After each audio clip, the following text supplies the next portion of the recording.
Ya, untuk analisis regresi berganda, yang pertama kita lakukan adalah persiapan data yang akan diuji. Jadi nanti bisa dibuka yang ini, klien 110, data dan hasil, nanti dibuka. Nah, setelah dibuka nanti bisa dilihat di sini. Ini adalah data yang akan diuji nanti. Nah, ini sudah dikelompokkan berdasarkan variabelnya. Nah, khusus untuk variabel pendapatan, ini kan pendapatan ini dirubah menjadi kode seperti ini. Jadi untuk yang ini ada 4 harusnya. Nah, yang ada 4 itu di sini. Nah, seperti ini harusnya. Jadi nanti ada 4 kriteria. Yang pertama, kriteria satu itu adalah di bawah 1 juta, kriteria 2 1 sampai dengan 5, kriteria 3 5 sampai dengan 10, dan kriteria 4 itu adalah di atas 10 juta. Nah, seperti ini. Dan untuk bagaimana cara mengcodingnya, nanti bisa diklik aja ini. Nah, ini ada rumusnya. Seperti itu. Nah, setelah seperti ini lalu kita buka aplikasi SPSS-nya.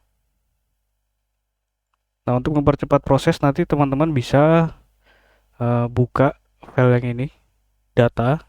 Jadi klien 110 SPSS data. Nah, ini nanti dibuka di laptop atau komputer menggunakan aplikasi SPSS. Jadi bebas SPSS-nya itu versi berapa saja. Eh, itu sama saja nanti prosesnya. Tinggal double klik seperti ini.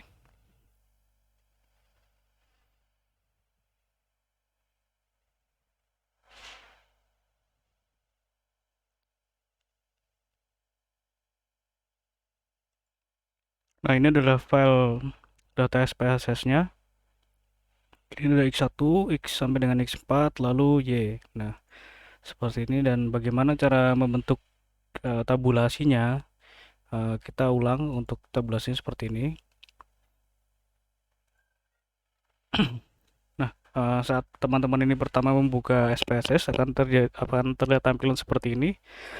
Lalu kita klik variable view.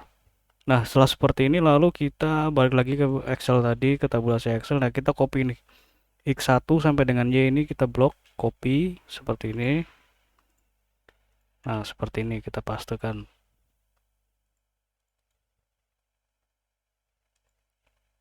Paste. Nah, seperti ini. Lalu untuk keterangannya juga kita copy.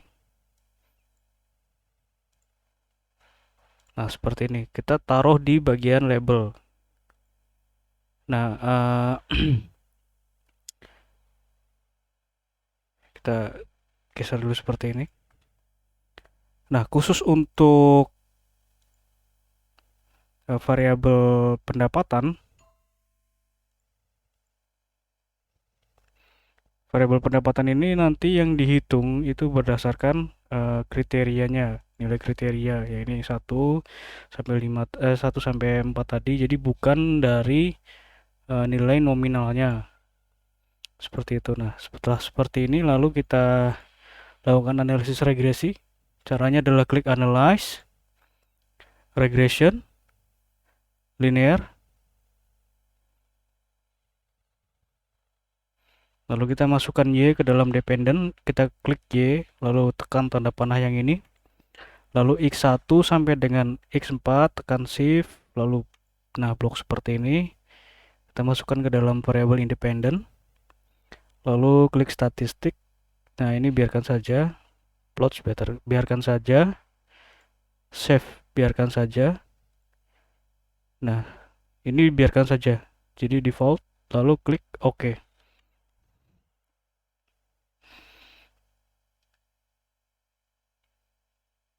Sebentar. Oh iya, sorry, ini belum dimasukkan nilainya. Oke. Nah, kita copy dulu. Oh iya, cara memasukkan nilainya seperti ini. Nanti kita tinggal copy saja. Nah, seperti ini kita paste. Nah, kita ulang prosesnya seperti tadi. Klik analyze, regression, linear. Nah, caranya sama seperti tadi. Ini biarkan default, lalu klik OK. Nah, ini adalah hasil dari analisis regresi linear berganda. Jadi, di sini ada 3 hasil. Yang pertama adalah nilai R square. Jadi R square ini untuk melihat seberapa besar pengaruhnya dari X1, X2, X3 sampai dengan X4 terhadap variabel Y atau variabel pemakaian air. Jadi di sini kita bisa lihat bahwa 28,9% ini nanti jadikan persen cara membacanya itu. Dan untuk lebih jelasnya nanti bisa dilihat di file ini ya, interpretasi. Nah, seperti ini jadi 28,9% itu penggunaan atau pemakaian air dipengaruhi oleh harga maksimal, jumlah anggota keluarga, pendapatan, dan harga setiap bulannya. Nah, lalu ini kan kita ininya R square ini untuk melihat seberapa besar pengaruhnya. Jadi 28,9% dipengaruhi oleh ini X1 sama dengan X4. Nah, apakah empat variabel itu secara bersama-sama terus secara simultan itu berpengaruh signifikan? Nah, ini kita lihat di uji F. Nah, uji F ini kita bisa lihat nilai signifikasinya atau nilai sig ini. Jadi nilai sig ini harus di bawah 0,05. Nah, ini kita bisa lihat hasil pengujian ini di bawah 0,05, artinya X1, X2, X3, dan X4 itu berpengaruh signifikan terhadap variabel Y atau variabel penggunaan air atau pemakaian air.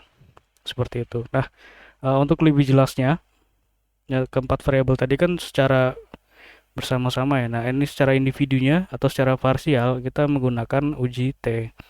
Pada uji T ini kita bisa lihat lebih spesifik dari keempat variabel X tadi itu sebenarnya mana saja yang berpengaruh signifikan terhadap pemakaian air atau jumlah pemakaian air. Nah, di sini kita bisa lihat nilai signifikasinya. Jadi dinyatakan signifikan berpengaruh nyata atau hipotesisnya diterima itu jika nilai sig-nya ini di bawah 0,05. Jadi yang pertama itu kita lihat dari jumlah anggota keluarga.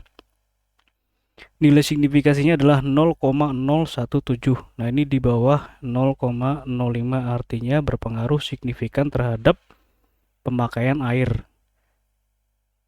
Seperti itu. Nah, kemudian kita lihat juga nilai unstandardized beta, ini B di sini 1,282. Artinya di sini adalah hubungannya itu adalah positif. Artinya seperti ini. Ketika jumlah anggota keluarga naik, maka pemakaian air pun akan naik. Atau ketika jumlah anggota keluarga itu besar atau banyak, maka pemakaian airnya pun akan semakin besar. Nah, seperti itu. Nah, kemudian untuk variabel X2 di sini kita bisa lihat untuk sig-nya adalah 0,470, artinya di atas 0,05. Ini tidak signifikan atau hipotesisnya ini ditolak. Kemudian X3 juga sama di atas 0,05, X4 harga maksimal juga sama di atas 0,05. Nah, berdasarkan hasil pengujian ini berarti ditarik kesimpulan bahwa yang mempengaruhi jumlah pemakaian air itu adalah anggota keluarga.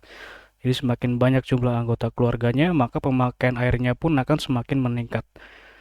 Nah, setelah seperti ini lalu kita bisa copy, kita blok seperti ini, kita copy, kita pindahkan ke dalam ke dalam Microsoft Excel hasilnya. Lalu kita lakukan interpretasi atau tabulasi seperti ini. Ya, sekian untuk analisis regresi. Terima kasih.